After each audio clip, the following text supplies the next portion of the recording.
para a glória dele, para o louvor dele e para a honra dele. O texto que nós vamos estudar nessa noite é muito conhecido dos irmãos. É um texto de gratidão. Eu gostaria de convidá-los para que nós pudéssemos agradecer a Deus. E muitas vezes nós perguntamos, por que nós devemos agradecer a Deus? Quem é Deus para nós? Que de fato nós devemos expressar a profundidade da nossa gratidão. Eu quero estudar nessa noite um fato acontecido em um lar, em uma família. E a partir da história dessa família, trazer conclusões sobre a gratidão para as nossas vidas. O nosso texto pega o capítulo 11 de João e o capítulo 12 de João. Mas eu gostaria de ler no capítulo 12, inicialmente. Depois nós estaremos indo ao capítulo 11, no decorrer de toda a mensagem dessa noite. Conserve a sua Bíblia aberta nesses dois textos sagrados. Capítulo 11, o Evangelho de João, e capítulo 12. 6 dias antes da Páscoa, foi Jesus para Betânia, onde estava Lázaro, a quem ele ressuscitara dentre os mortos. Deram-lhe, pois, ali uma ceia. Marta servia, seu Lázaro, um dos que estavam com ele à mesa. Então Maria, tomando uma libra de bálsamo de nardo puro, muito precioso, ungiu os pés de Jesus e os enxugou com os seus cabelos. Encheu-se toda a casa com o perfume do bálsamo. Mas Judas Iscariotes, um dos seus discípulos que estava para traí-lo, disse: por que não se vendeu este perfume por 300 denários e não se deu aos pobres? Isso disse ele, não porque tivesse cuidado dos pobres, mas porque era ladrão, e tendo a bolsa tirava o que nela se lançava. Jesus, entretanto, disse: deixai-a, que ela guarde isso para o dia que me embalsamarem, porque os pobres sempre os tendes convosco, mas a mim nem sempre me tendes. Estava Lázaro, a quem ele ressuscitara dentre os mortos. O Pai fala ao nosso coração, fala às nossas vidas, ministra para nós nessa noite, que esta seja uma noite especial nas nossas vidas, para a glória, para a honra e para o louvor do Senhor. Graças te damos por tudo que tem dado a nós, em nome do teu Filho Jesus. Amém. Meus amados, olhando para esta igreja, nós podemos ter muitos motivos de gratidão a Deus. São 22 anos de história, possivelmente 22 anos de lutas, de batalhas, de lágrimas, de dores. 22 anos que Deus, pela sua misericórdia, concedeu a essa igreja um patrimônio muito bonito. Um templo bem construído, salas próprias, uma cozinha muito bem organizada, cuidada pela SAF dessa igreja, uma área para estacionamento. Então Deus, na sua graça e no seu poder, concedeu a esta igreja, no seu período de existência, o seu templo, suas dependências, a sua estrutura.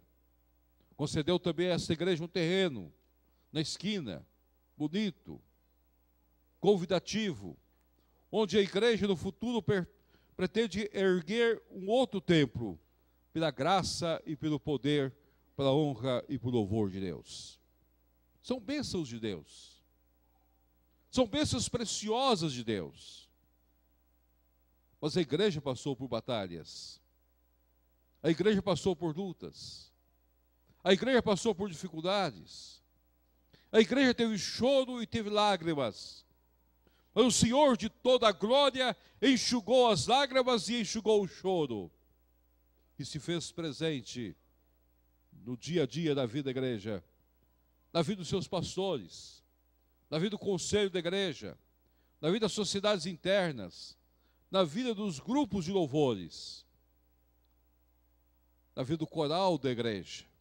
Um coral tão bonito, tão disposto, tão preparado, um conjunto de louvor que encanta os nossos olhos.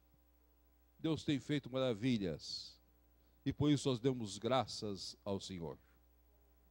O texto sagrado que nós temos em mãos fala de uma família que convivia com Jesus. O lar de Betânia é o lar que Jesus sempre estava em muitas ocasiões. É ali que Jesus se hospedava, é ali que Jesus dormia, é ali que Jesus tomava as suas refeições. Era uma família pobre, formada de 3 irmãos. O texto não descreve para nós em nenhum lugar nas Escrituras a respeito dos pais, possivelmente já falecidos. E aqueles 3 irmãos moravam juntos. E tinham a alegria de receber Jesus no lar deles, de partilhar das refeições, de dar o que eles possuíam a Cristo Jesus. Aquela família tinha Marta, que era uma mulher operosa, gostava de trabalhar, gostava de organizar todas as coisas, gostava de dar o melhor para Cristo Jesus, procurava fazer a melhor refeição. Lá estava Maria, que muitas vezes é aquela que gostava de ouvir as histórias de Jesus, quedava-se aos pés de Jesus e queria cada vez mais entender a mensagem de Cristo Jesus. E Lázaro é amigo fraterno, amigo de coração. A Bíblia fala de poucos amigos de Cristo Jesus. Para os apóstolos, mas fala muito pouco dos amigos de Jesus. Lázaro não era apóstolo. Lázaro foi chamado para o discipulado de Jesus Cristo. Muitas vezes há uma pergunta: por que Lázaro não compartilhava do discipulado de Cristo? Mas Lázaro compartilhava de uma profundidade muito maior do que propriamente discipulado. Ele era amigo, um amigo fraterno, um amigo que muitas vezes conversava longamente com Cristo Jesus. Quando nós lemos os evangelhos, gotejando aqui, gotejando ali, nós vamos descobrindo os fatos. Um dia a enfermidade chegou àquele lar. A enfermidade não chegou para Maria, não chegou para Marta, a enfermidade chegou para Lázaro. Lázaro morreu. O texto do capítulo 12 já mostra agora um Lázaro ressurreto. E Jesus o chamou novamente à vida. Eu fico pensando na refeição que o capítulo 12 traz para nós.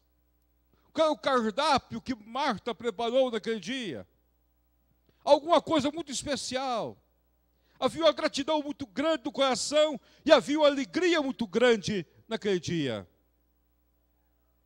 Lázaro ressurreto, e Marta e Maria estavam ali. Alguns outros amigos. Alguns chegam a dizer que Simão, o curtidor, também. Mas Jesus estava sentado no chão, que era comum naqueles dias, sentar-se ao chão com os pés para trás. Marta preparava a refeição e Maria saiu de mansinho, calmamente, quase pisando nas nuvens. Podemos imaginar uma Maria silenciosa, e agora ela chega perto de Jesus. Há 2 ideias presentes. Uma, Maria ajoelha-se aos pés de Jesus. A outra, Maria deita-se aos pés de Jesus. Porque a ideia bíblica é que Maria lança os seus cabelos para a frente. Depois de ungí-lo com um nardo preciosíssimo, ela lança os seus cabelos para a frente. E ela então enxuga os pés de Jesus. Meus queridos, não pés bonitos. Jesus não tinha os pés bonitos. Os pés de Jesus eram calosos, machucados, andar de sandálias, naquela região de um calor muito grande. Eram pés queimados, cheios de calos, de machucados. Eram os pés de alguém que andava a pé, no dia a dia. O único calçado que possuía as sandálias. Mesmo que lavasse aqueles pés ao entrar na casa, não eram pés tão limpos. Maria o enxuga com os seus próprios cabelos. Numa das expressões mais profundas de gratidão, de submissão. E ela coloca um presente que simbolizava toda a economia daquela casa em um ano. 300 denários é o salário de um trabalhador comum em um ano todo. Toda a economia daquela casa. Possivelmente tudo que aquela casa havia ganho, ela gastou para comprar aquele perfume, para expressar sua gratidão diante de Deus. Nessa noite eu gostaria de fazer-lhe uma pergunta inicialmente. Que presente você tem dado à sua igreja no seu aniversário? Pastor, eu gostaria depois que o senhor me desse a lista dos presentes que a igreja está recebendo no dia do aniversário dela. O senhor me disse que tem 300 e poucos membros. O senhor deve receber no mínimo 400 presentes. Que presentes nós estamos dando à igreja no dia de hoje? Não precisa preocupar, meu querido, que eu não vou perguntar a você e nem vou querer que você traga o presente aqui agora. Mas eu gostaria que você começasse a olhar nesse texto, essa perspectiva. A gratidão era tão grande, tão profunda, que Maria juntou tudo o que tinha em casa. Ela e Marta e Lázaro, tudo que eles possuíam, toda a economia deles, um ano de trabalho, comprou um lardo, comprou um perfume, quebra-se o vaso, unge os pés de Jesus. Mas por quê? Quais as razões? Eu gostaria de colocar para os irmãos as seguintes razões. Primeira, porque Maria entendia, e Marta e Lázaro também, que a vida do homem, do servo de Deus, está sob a soberania de Deus. Só após a ressurreição de Lázaro, a sua enfermidade, é que eles compreenderam uma das coisas mais preciosas da vida, a soberania de Deus. No capítulo 11, o irmão vai encontrar uma coisa que surpreende nós. Logo, as duas irmãs mandam falar com Jesus que Lázaro estava enfermo. O verso 5 deixa bem claro: ora, amava Jesus a Marta, sua irmã, e a Lázaro. Mas quando soube que Lázaro estava doente, demorou ainda alguns dias. No verso de número 3, mandaram, pois, as irmãs de Lázaro dizer a Jesus: Senhor, está enfermo a quem amas? Está enfermo o teu amigo. Alguém que o senhor tem intimidade, ele está enfermo. E Jesus não tomou a decisão de ir lá no mesmo instante. O texto vai descrever para nós que quando Jesus ali chega, Lázaro já estava morto. O que esse texto quer mostrar para nós? É que o tempo e a hora pertencem a Deus. Deus é soberano sobre todas as coisas. E é soberano sobre o tempo. Uma das coisas mais difíceis para nós entendermos na vida cristã é que Deus trabalha no tempo dele, na hora dele, para a glória dele.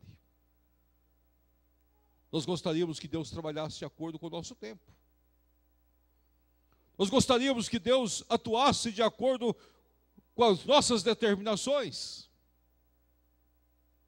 Para João Calvino, a principal doutrina da vida cristã é a soberania de Deus.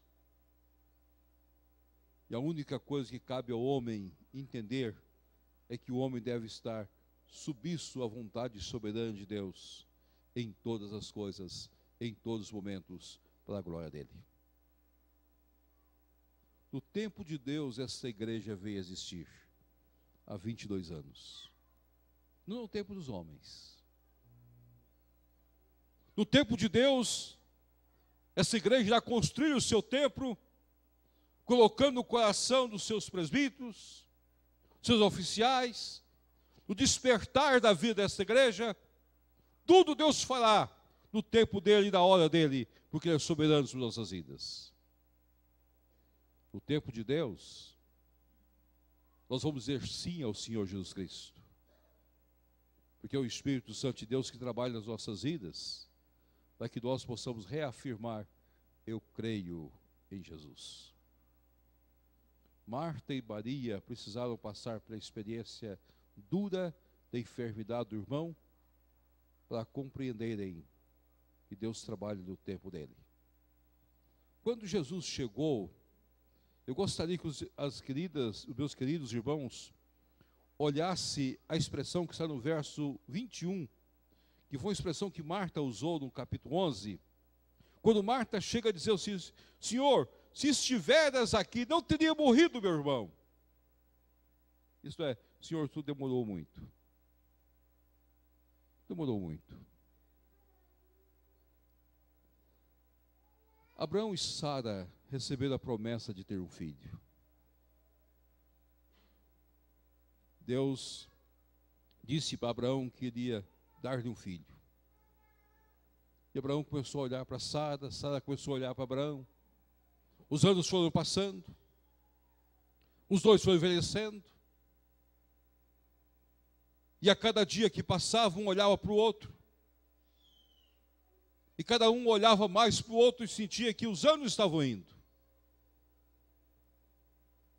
E agora aquele casal já estava cantando um hino muito predileto de alguns casais mais velhos: tu no teu cantinho e eu no meu. Os anos já tinham chegado. Como ter filhos? Sara dirige a Abraão dizendo: Abraão, vamos ter um filho, através de minha serva. Vamos dar uma mão para Deus. Vamos resolver o problema de Deus. Já que o Senhor não fala nesta hora, vamos resolver, vamos achar um atalho.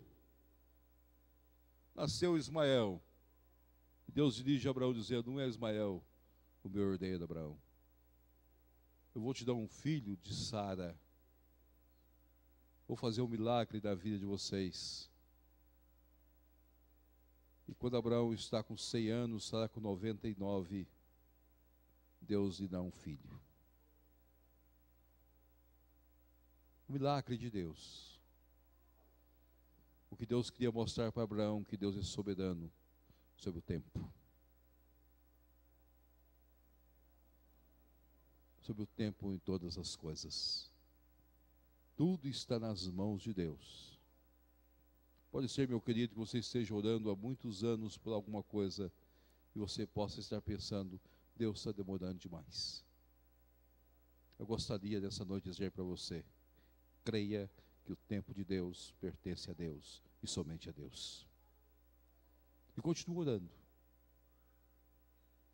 E continue orando para a glória de Deus.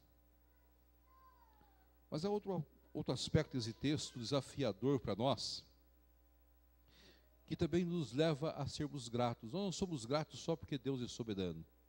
Nós somos gratos porque Deus participa integralmente das nossas vidas. Deus participa do dia a dia das nossas casas. Quando Jesus chegou para Marta e para Maria, e Jesus pôde ouvir a mesma expressão: Senhor, se estiveras aqui, não teria morrido meu irmão.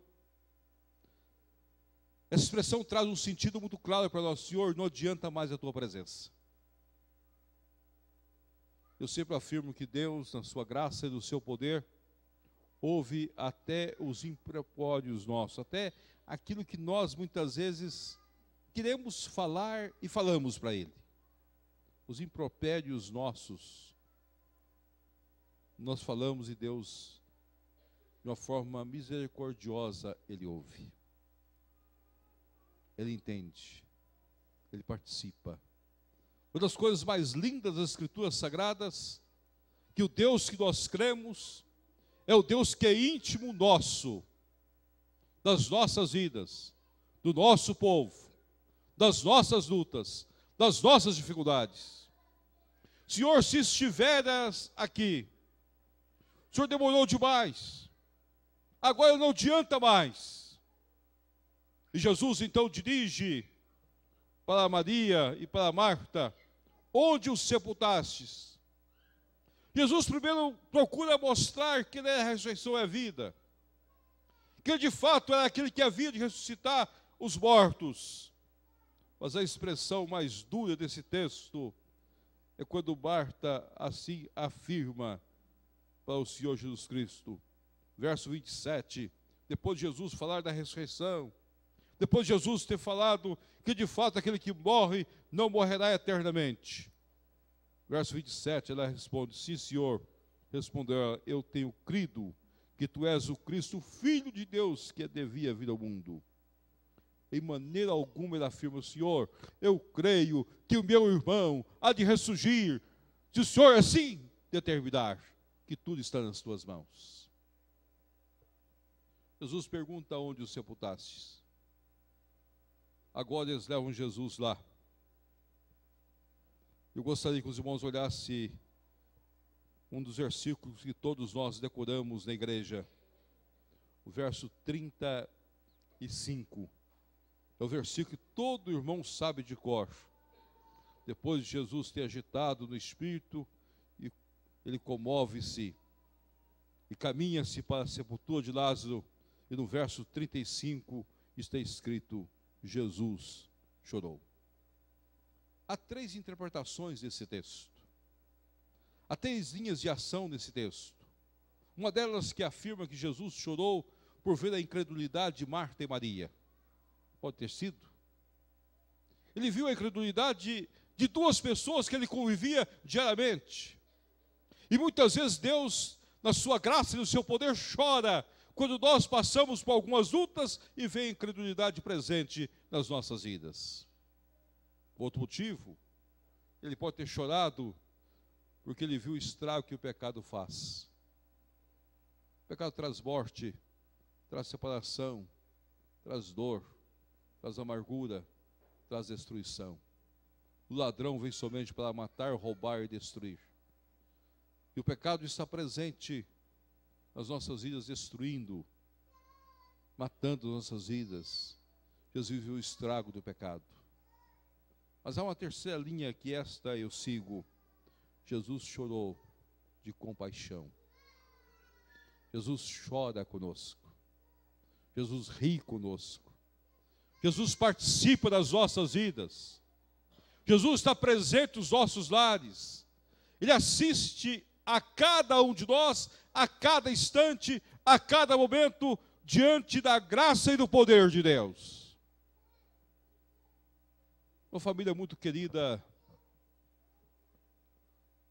me ligou e disse: pastor, nós gostaríamos que o senhor estivesse presente no nascimento do nosso filho, nosso primeiro filho. É uma menina. E nós estamos muito alegres com o nascimento de nossa filha.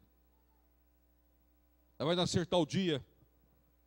E gostaríamos que o senhor pudesse estar junto conosco naquele dia. Nós oramos, estávamos orando há muito tempo para aquela família. Naquele dia chegamos no hospital bem cedo para ficar ao lado deles. Era um momento de gratidão, de louvor, de honra, de glória diante do Senhor. Abraçamos cada um daqueles que ali estavam, os avós, satisfeitos, alegres. Ia nascer a neta, primeira neta da família, primeira filha da filha mais velha. Era algo precioso para todos aqueles que ali estavam. A menina nasceu.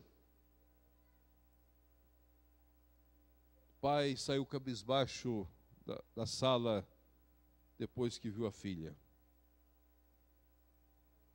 Havia alegria no seu rosto, mas havia profundas lágrimas no seu rosto.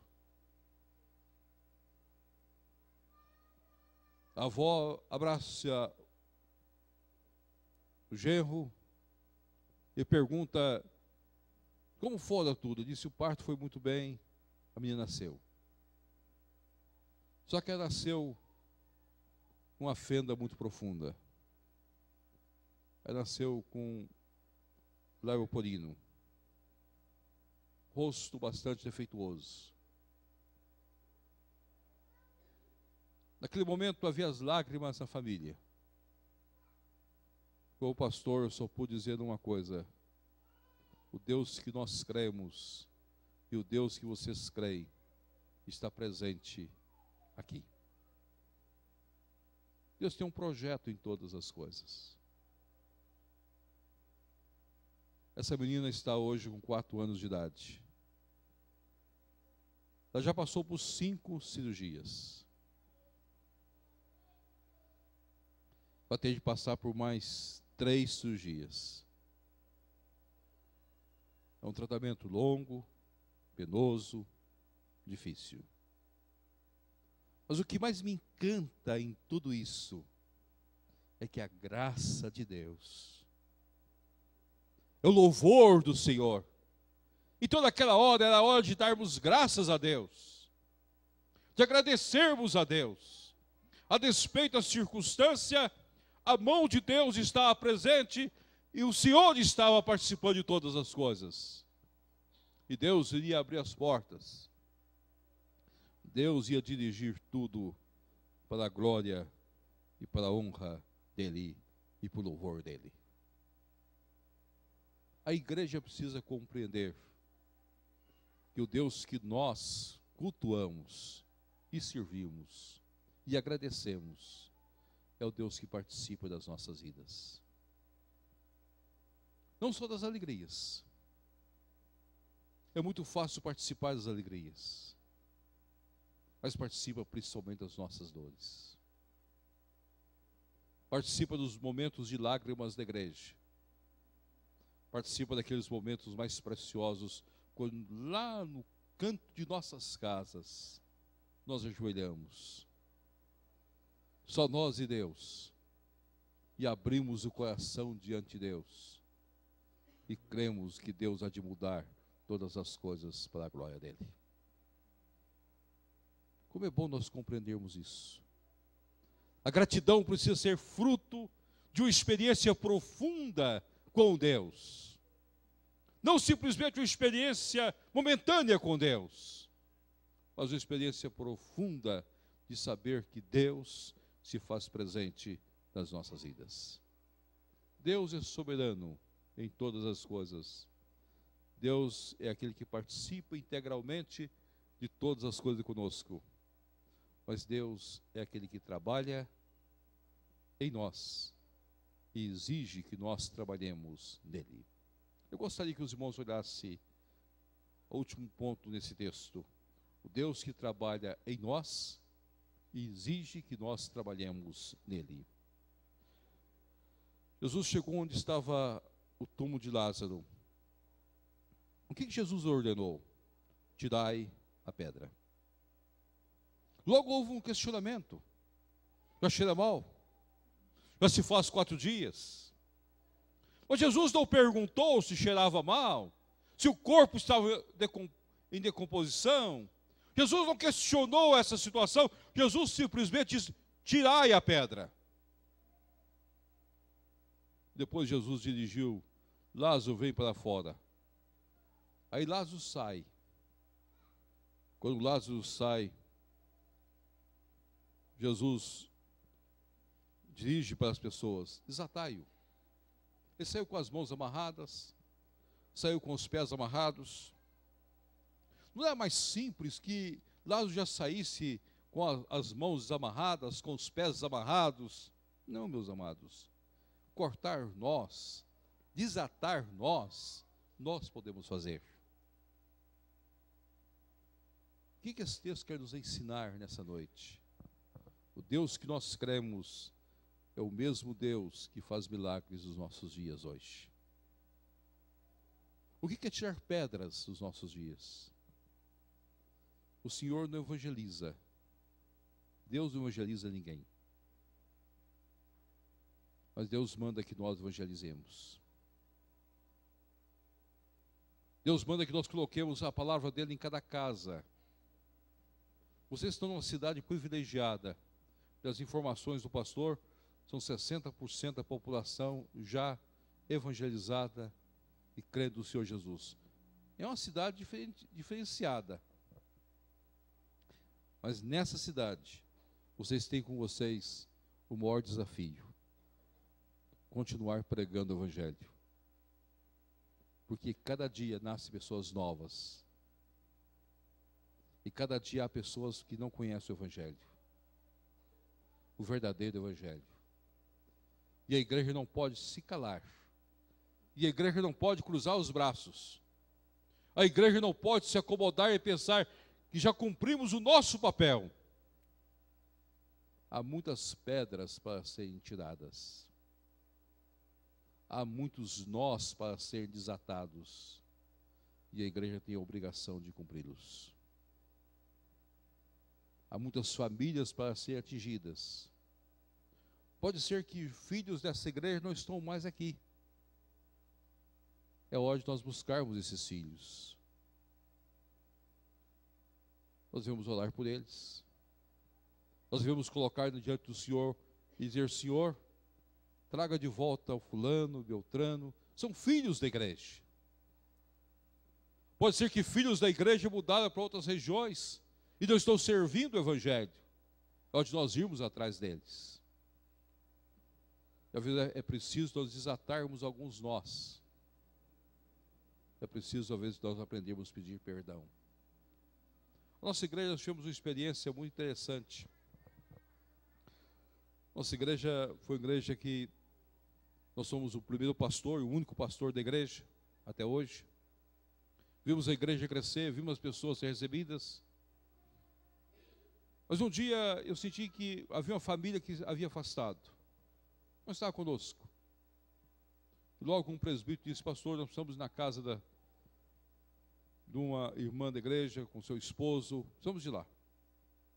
Essa família está afastada, está questionando algumas coisas, e o senhor precisa ir lá. Disse: tirar pedra, desatar nós é obrigação nossa, vamos lá. Chegamos na casa. Quando nós chamamos a casa, entramos na casa, sentamos, a pessoa da casa disse: mas pastor, o senhor veio até o nosso lar? Disse: com todo prazer, minha querida. Chama seu esposo, chama seus filhos. Nós sentamos ali, começamos a conversar, e a certo momento eu disse: eu vim aqui em nome do conselho da igreja. Pode ter sido algum problema na igreja, alguém falou alguma coisa, aconteceu alguma coisa, e nós queremos pedir perdão a vocês. Aquela mulher olhou para mim e disse: pastor, aconteceu mesmo. Ela abriu o coração. Mas eu nunca pensei que o senhor, como nosso pastor, viesse em nossa casa e viesse pedir perdão se o conselho fez alguma coisa.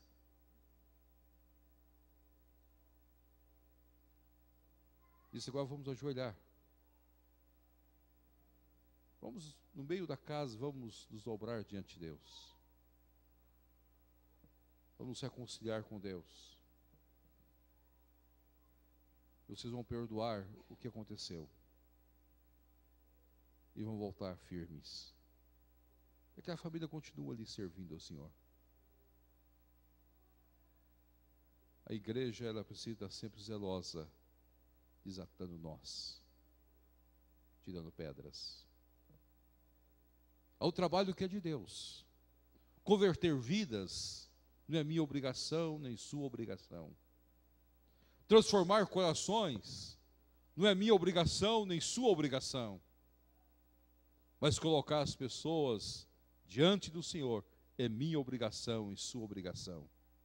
Testemunhar é minha obrigação e sua obrigação. Falar do Evangelho é minha obrigação e sua obrigação. Crer nos milagres de Deus é nossa obrigação. O nosso Deus é o mesmo Deus. Ele faz milagres hoje, da mesma maneira que fez no passado. Ele continua atuando hoje da mesma maneira que atuou no passado. Então, Marta, Maria e Lázaro deram um presente de gratidão, porque viram que Deus, na sua graça, havia feito aquele lar. Qual é o presente que você vai dar para Deus? Eu gostaria nessa noite de convidá-lo, como seu presente a Deus, a sua consagração diante do Senhor. Não quero um presente material. Eu quero que você seja, a partir de hoje, o melhor crente. Se você ora 3 horas por dia, ore 4. Se você tem um culto doméstico na sua casa, gaste mais tempo no culto doméstico na sua casa. Se você não tem o culto doméstico, comece hoje a fazer o culto doméstico no seu lar. Chame sua esposa, chame seus filhos, ao redor da mesa, leia a Bíblia, ore com eles. Creia no Deus que faz todas as coisas. Se algum filho seu está desviado, está indo para as drogas, coloque nas mãos de Deus. E diga para Deus: Senhor, eu não tenho filhos para a perdição, mas para a salvação em Cristo Jesus. E busque o Senhor. Eu gostaria nessa noite de convidá-lo para consagrar mais sua vida, seu lar, tudo para Deus. Esse é o presente que nós podemos dar a Deus, em gratidão, por 22 anos de igreja. Deus soberano, o Deus que está conosco, está em nós. O Deus que trabalha nas nossas vidas fazendo milagre, mas espera que nós também trabalhemos na providência dEle, para a glória dEle e para a honra dEle. Nós sejamos este povo diferente nas mãos de Deus. Não um povo acostumado, não um povo que anda da mesma maneira, mas um povo quebrantado diante do Senhor. Uma das coisas que eu tenho dito que a Igreja Presbiteriana do Brasil precisa recuperar é que nós precisamos recuperar nossa intimidade com Deus. Nossa dependência é maior de Deus. A nossa alegria é maior de estar com o Senhor. E ver o que Deus faz, o que Deus tem feito, e o que Deus há de fazer nas nossas vidas para a glória dEle, para o louvor dEle, para a honra dEle. Meus queridos, eu gostaria dessa noite de convidá-lo para isso. Nós vamos orar a Deus nesse instante. Orar pela igreja. Orar pelas famílias da igreja. Aqueles que puderem, poderão ajoelhar aonde estão. Aqueles que quiserem vir à frente para estar orando comigo, vem aqui à frente.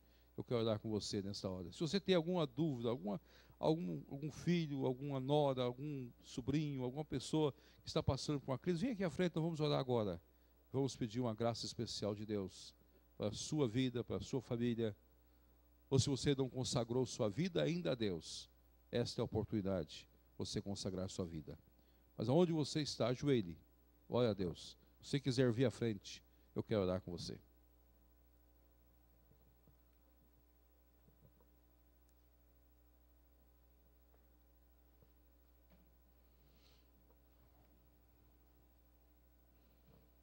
Vamos ajoelhar, irmãos.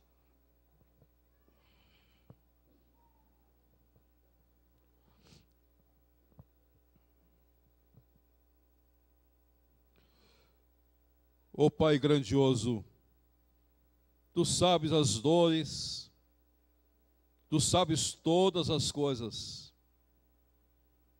Tu és o Deus que trabalha nas nossas vidas. Ensina-nos, ó Pai, a desatar os nós. Se nós temos sido empecilhos, ou empecilho, para os nossos filhos, quebranta-nos, ó Pai. Se há filhos, ó Pai, de irmãos desta igreja que não estão no Senhor, traga-os de volta. Faça um milagre, ó Pai, dessas vidas. Eles não são filhos para a perdição, mas um dia foram consagrados ao Senhor pelo batismo. Traga-os de volta, ó Pai. Tu és o Deus que tem poder sobre todas as coisas. Tu és o Deus que faz milagres nos nossos dias. Nós consagramos integralmente nossas vidas diante do Senhor. E nós queremos, ó Pai, ver a Tua mão operosa nas nossas vidas, nos nossos lares, nas nossas casas. Dia a dia, ó Pai, nós queremos ser grato ao Senhor por tudo que tem feito por nós. Ó Pai, nós te louvamos, nós te bendizemos, com esse momento de gratidão diante do Senhor. Mas queremos milagres, ó Pai, em nossas vidas. Converta os nossos, porque a conversão é um ato somente do Senhor. Nós podemos pregar, ensinar, mas só somente o Senhor pode mudar os corações.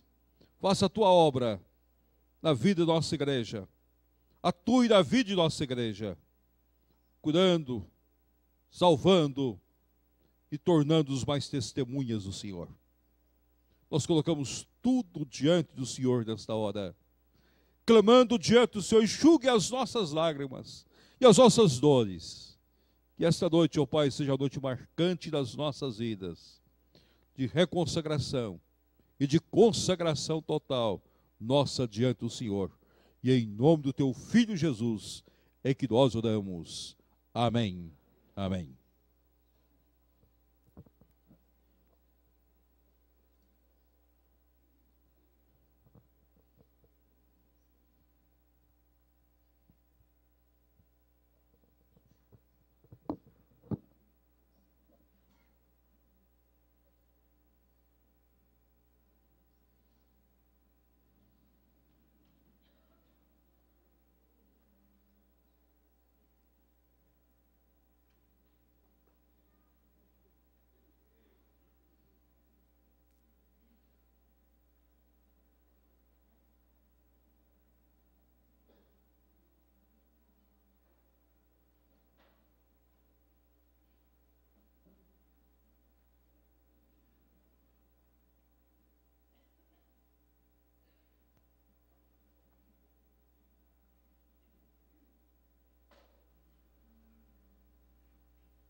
Meus irmãos, só eu e o coral sabíamos que esta música ia ser cantada no final. E o Espírito Santo, que falou ao coração do pastor para trazer esta mensagem tão bendita, parece que o pastor até combinou com o coral, mas não. Independente da mensagem que ele pregasse, este hino já estava preparado. Mas o Espírito Santo o direcionou para te dizer, meu irmão, que Deus enxugará as suas lágrimas. Vamos ficar em pé, recebermos a bênção apostólica. Quero chamar o grupo de louvor para dar o amém final, por favor.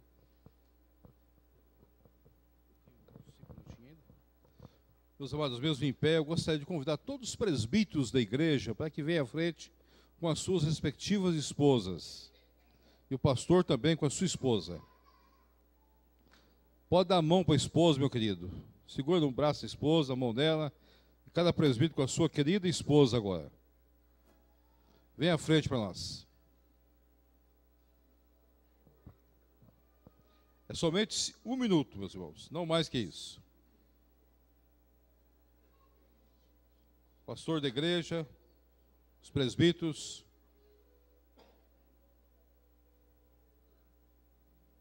Pode chegando para cá, irmão. Eu quero ver todo o conselho da igreja. Pode subir um pouquinho o conselho. Pode subir na plataforma para nós o conselho.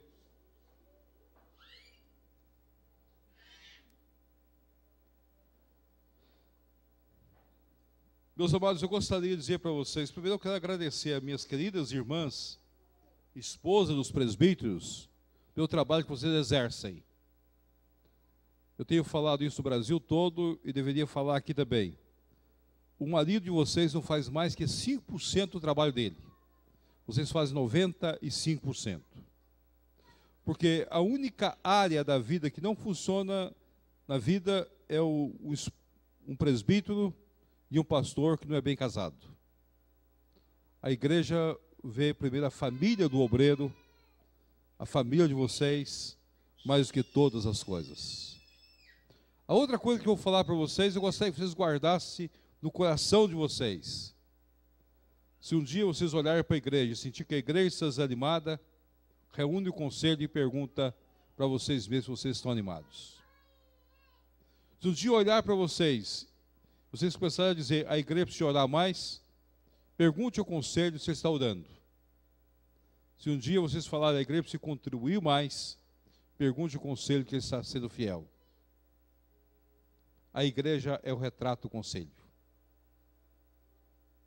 É duro afirmar isso, mas a igreja é o retrato do conselho.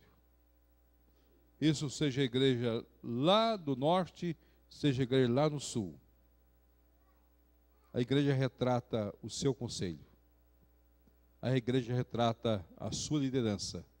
Assim foi no Velho Testamento, assim é no Novo Testamento. Por isso o apóstolo Paulo tinha uma preocupação muito grande na preparação de presbíteros. Quando Israel tinha bons líderes, Israel ia bem. Quando os líderes desviavam o caminho, Israel tinha queda. Então, meu querido conselho, se vocês gastam tempo discutindo problemas da igreja, primeiro gaste tempo orando.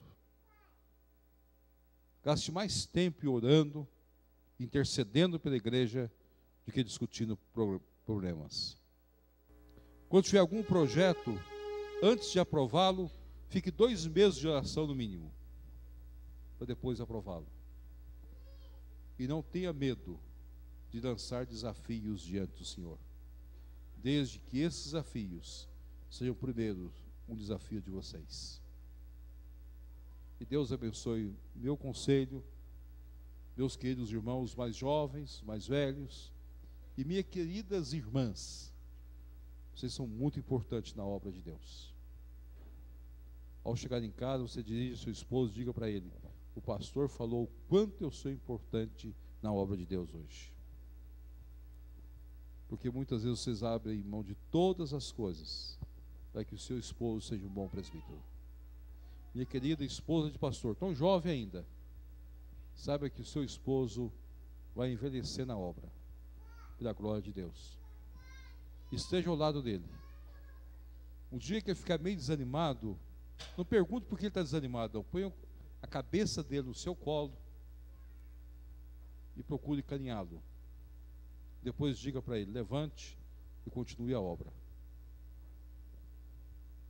Porque muitas vezes, se eu for contar para você porque ele está desanimado, pode ser que você vai dar razão para ele e você vai ficar desanimada. Então não pergunte para ele, você não tem a tentação de passar por esse problema. Diga para ele sempre, você é uma vela que vai se queimar para a glória do Senhor. Que Deus abençoe. Eu quero orar com o conselho depois da bênção.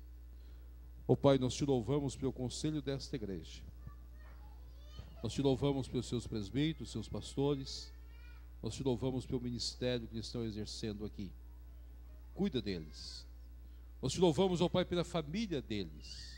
E que as famílias deles sejam famílias exemplares, modelo para as demais famílias. Cuida desses queridos irmãos. Cuida do pastor Jaiskovski e sua esposa. Seja com eles a cada dia no seu lar, para que eles possam sentir as alegrias e as bênçãos e ser homens do Senhor, para a glória do Senhor na vida dessa igreja. Dê unção dobrada ao teu Espírito Santo. Dê o manto de Elias para esses queridos irmãos, para que no exercício do seu ministério eles tenham o poder do Espírito para cumprir a obra do Senhor. Cuida deles e abençoe essa igreja, em nome do teu Filho Jesus. E agora, queridos e amados irmãos, ide em paz.